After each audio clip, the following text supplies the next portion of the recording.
one of the difficulties that we have is that a lot of the things that have been going wrong or going that the decisions that have been made, such as pardoning all the January Sixers, such as lifting security details and announcing it publicly, such as firing people who did nothing wrong in prosecuting January Sixers, or publicly announcing targets of investigations before you even know if there is an investigation, using the bully pulpit of the presidency to accuse people of crimes or to hint that they're guilty of crimes.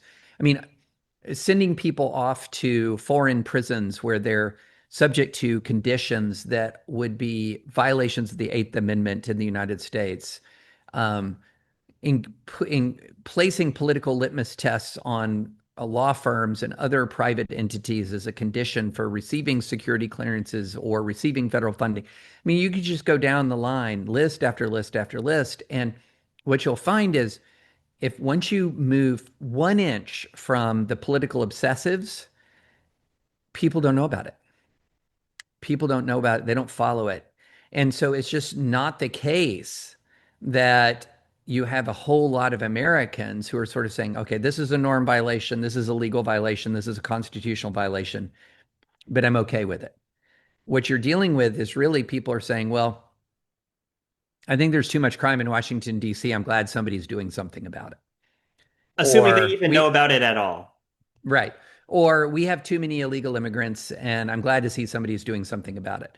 And so this is one of our problems is that you have an enormous number of people, the people who actually constitute the critical mass who make the decisions ultimately in electoral politics, who are really far removed from it, quite frankly. And in that circumstance, it becomes very difficult to hold a politician accountable if the politician also understands that and understands that they have a freedom of action granted them by sort of public ignorance and apathy that's ridiculously broad.